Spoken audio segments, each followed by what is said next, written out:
Maddie Glab alongside of Steve Tasker, and joining us for hour number 2 of this show is ESPN analyst and former NFL quarterback Dan Orlovsky. His segment is brought to you by Ellicott Hotels. Family, friends, and fans, round up your people and coworkers for a fantastic game day experience at 500 Pearl. Reserve your pack and book your group event today at 500pearlbuffalo.com. Dan, thanks for being on with us today as we talk about this Bills victory over the Chargers, the slate of games that happened this weekend, and kind of look ahead to what's up for the Bills this week, as well as a bunch of other games going on, because there's a chance the Bills could get the number 2 seed if things go their way and if they win out, which is incredible to think about after they have jumped up from the number 11 seed just a couple weeks ago. But how was your holiday weekend? It was great. You know, a lot of Christmas parties, which has been awesome, and a lot of football watched. I actually liked the games being a little bit so spread out. To be honest with you, I thought they were a little bit easier to follow, and really good family time. How about you guys? We had great. We had a little long weekend there, this Nice. Christmas on a Monday with the Sunday game and the Bills on Saturday night. It was Perfect. It was perfect for us here in Western New York. So it all worked out great for us. And it's good to see. And I appreciate you taking a day after Christmas to come on with us in your regular slot. I got to tell you, a ton happened in the league over the weekend and I think maybe we're just more aware of it because we got a chance to see all these games end to end over 3 or 4 days. But start with the Bills game on Saturday. Now, the Bills. You wanted to get off to a fast start. We just had Eric Wood on, the radio analyst. You wanted to get off to a fast start. He didn't quite do that. You wanted to not turn the ball over. Well, they didn't do that either. You wanted to just win the time of possession, grind it out, just get out of there with them. Didn't do any of that. You're -3 on the turnover margin. You lose the time of possession. I mean, it couldn't have gone much worse for the Bills, and yet at the end of it, Josh puts together an unbelievable drive, gets the field goal, and presto changeo, they win the game anyway. There's a lot to take away from this game, isn't there? Yeah, I think this game makes up for maybe the Philadelphia game or the Denver game. It probably should have won both those games and didn't. If we're being honest, probably should not have won this game and did. Right. Watching it, I just with some family and friends watching the game, I never felt like Buffalo was going to actually lose. But the game was unfolding in a way where you were sitting there going, well, can't do that, and can't do that. And to your point, started slow in the turnovers. But listen, the most important thing is, and maybe it's a little bit of a break and they're playing against an Easton Stick and not a Justin Herbert, but they win a game that you're not supposed to. I say that every single year. When teams go on runs near the late end of the season, I always say, somehow teams separate themselves by winning a game that they're not supposed to win. And, given the way that the offense operated specifically in the first quarter and the turnovers, and then really not playing coverage-wise as good as they had for the better part of a month, found a way to win the game. And that's all that matters. And I think this week is the same mindset for them. Like, just make week 18 what it's supposed to be. I don't care what it looks like this week. And this week will be a challenge for them. But I was impressed with the final drive. I was impressed with some of the playmaking. I thought that the pass rush was equally as good when it needed to be. And the most important thing is week 18 still matters. Gabe Davis had a game against the Chargers. It was nice to see him be a focal point of this offense because he hasn't been consistent so far this season, and a lot of fans and we have wanted him to take another step forward this year, but he's been up and down a little bit. But when he's been up, he's been really high, and it's been over 100 receiving yards, and it's been the touchdowns, and it's been the incredible big catches that he had, a 56 or 57-yarder there for his touchdown, which was amazing to see against a pass defense that wasn't so great in the Chargers. Do you think they can start to put something together with him consistently as we close out the regular season? Why do you think it just hasn't worked out for him this year? Is up and down. You have a game under 50 receiving yards, or you have a game of 100 or more receiving yards. Yeah, Maddie, I'd say this. Like, it feels like that is a little bit the definition of this offense this year. We know we've talked about it almost on a weekly basis. Sometimes the offense is the best in the league, and sometimes it's had stretches where you sat there and go, that doesn't necessarily operate in the same fashion. I think, and some people might view it as a negative that there's been this up and down from Gabe. I think it's the way I view it prism wise is like last week it was James, and there's been weeks when it was Dalton Kincaid, and this past week it was Gabe. I think that's the beauty of this offense right now, and I think that that is the difference of this offense outside of how the offensive line is a focal point or a strength. The beauty of this offense as it sits right now is we don't necessarily know who the guy is going to be week to week to week. And does that maybe take some time for them to figure out who that person's going to be as the game goes on? Sure. And you got to play good football as a team to make sure it matters near the end of the games. But I think the fact that they have a multitude of versatile and reliable weapons, and I don't want to mistake that there's one dominant game by Gabe is making him the most reliable player in the NFL. But I do think that this offense weekly proves that it could be a different person that you have to try and slow down in that game. And that's only going to help others out. So I like the fact that they're not just focusing on one person like they have in the past. It's worked at times. I don't know if that's how they're constructed right now. So but the more guys playing well over the next couple weeks, it's going to be harder to stop for them. You talk about this game they're coming up with against the Patriots. The Patriots have most of the time made the focal point of their defensive scheme Steph Diggs. Well, Steph really hasn't earned that right at this point of the season. Maybe James Cook has. Does this offense under Joe Brady strike you as being a different sort of animal now? Obviously it would, but than it has been going in to face a New England Patriot team that is so good defensively and so good at taking what you do best away. What do you see as what the Bills are doing best? I mean, what are they going to take away first? Yeah, Steve, no question. I think what they're going to do, New England, this is not going to shock anybody. New England is going to give up yards. They will not care about yards from the 20 to the 20. They'll give Josh a ton of completions. They'll allow guys to make some plays in the open field. That's all they will care about is making sure that they don't give up big plays. And then they will try to play lights out red zone defense. And the thing that they're doing really good in the red zone is you don't know what they're going to call. They will give you certain defensive structures from the 20-yard line to the 20-yard line.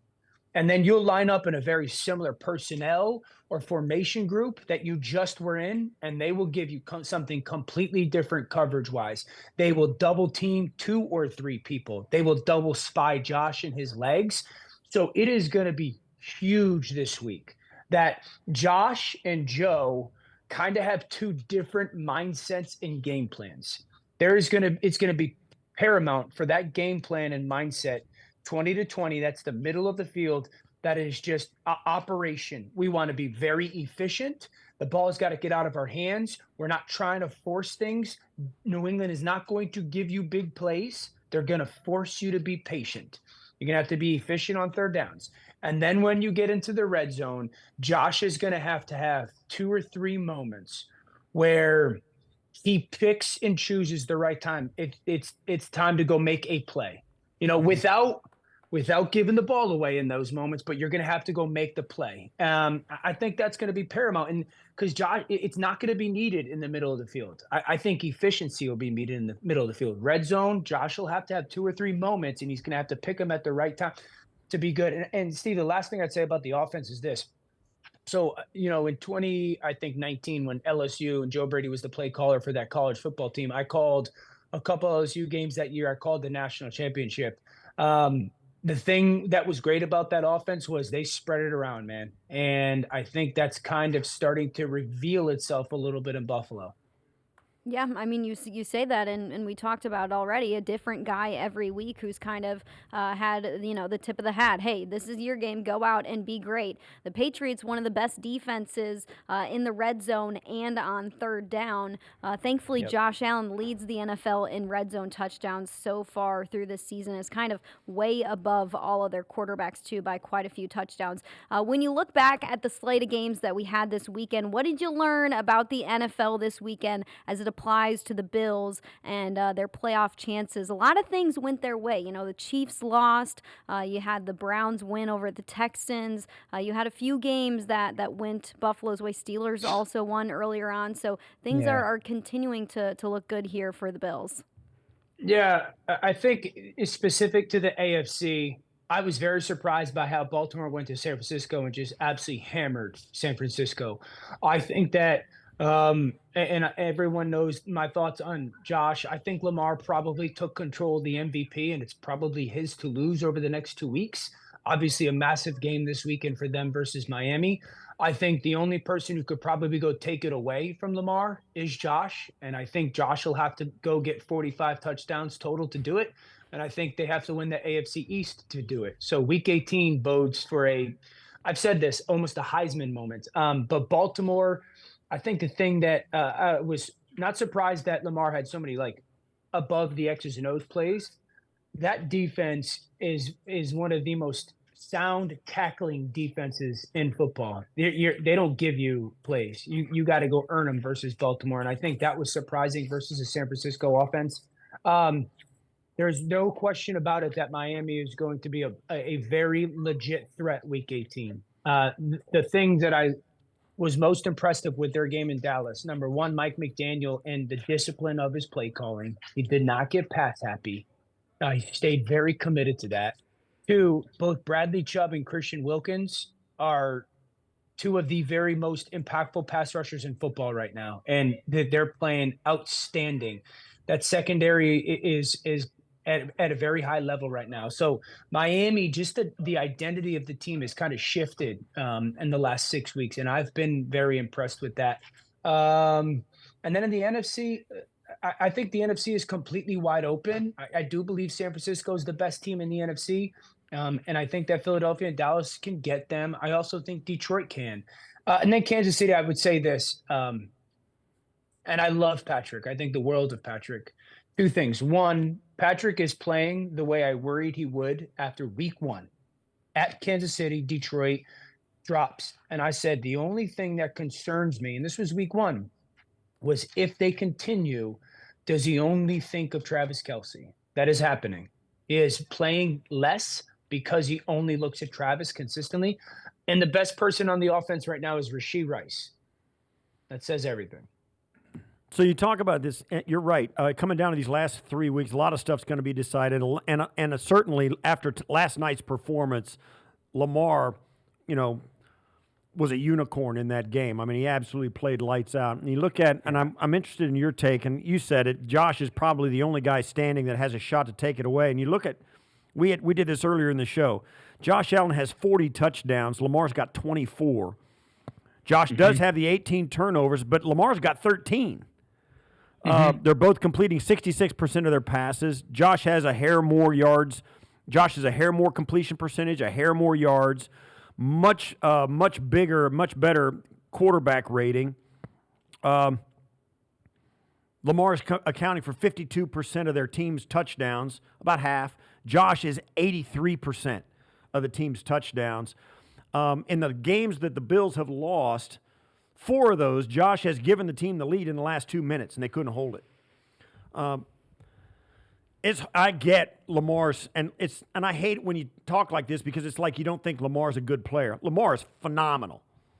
Yeah. But I think if you're talking about a guy who means more to their team and who's done more for their team, I think it's Josh.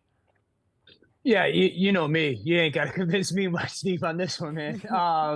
I've gone to battle for this for the better part of 2 months. I don't have a lot of disagreement. The best player, the most valuable player who's performed the most for me this year, the MVP has settled into not who's playing the best, who is doing the most when little is presented to and or for them.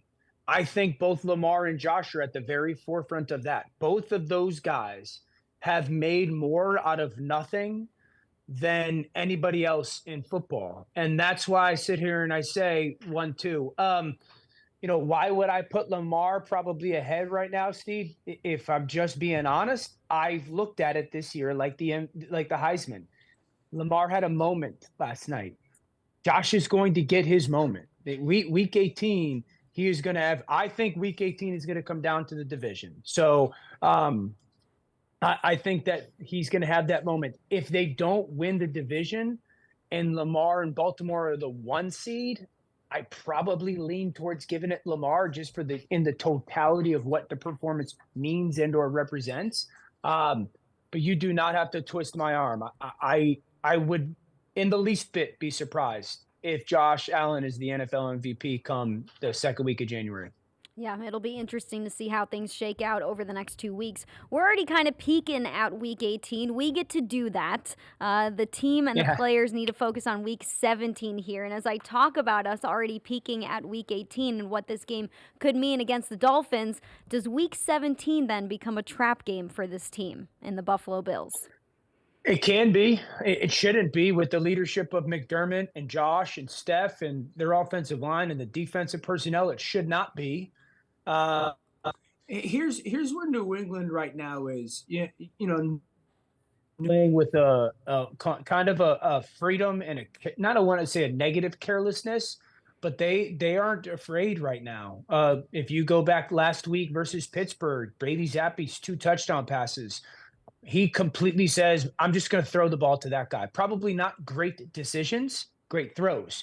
Even this past week in some of the way that they played on offense. This game, Maddie, next week is going to come down to this. I just told you guys offensively, the focal point for Josh. It is going to come down to this defensively. Early downs, they're going to have to make sure that linebacker group does a great job of covering Ezekiel Elliott. Zeke is the person that they're trying to get the ball to in the pass game right now. In the red zone, cover Mike Gesicki. If they do that consistently, they win the game. Now, if they struggle with that, if they don't tackle in space versus Zeke, if Gesicki kind of out competes them for a ball or something, then this will be a dogfight. This absolutely will be a dogfight. I don't expect them to overlook this game, knowing you come off last week and you almost overlooked Los Angeles, and everything you've done over the past 5 weeks almost went to waste. So give me an idea of Bailey Zappi, how he's playing quarterback right now for New England. I know, it's Mac Jones, it's Bailey Zappi. Now Zappi seems to be the guy they're giving the rest of the season to. Why is it? How is he playing? He's playing solid football, Steve. I'd say he's not overly aggressive with the ball outside of the red zone. Red zone, he becomes very aggressive with the football. Early downs, it's just get the ball out of my hands. I just want to get completions, find a back, find a tight end.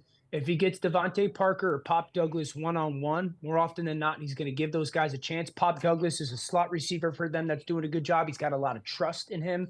Devontae Parker's a guy that he's just going to throw back shoulder balls to.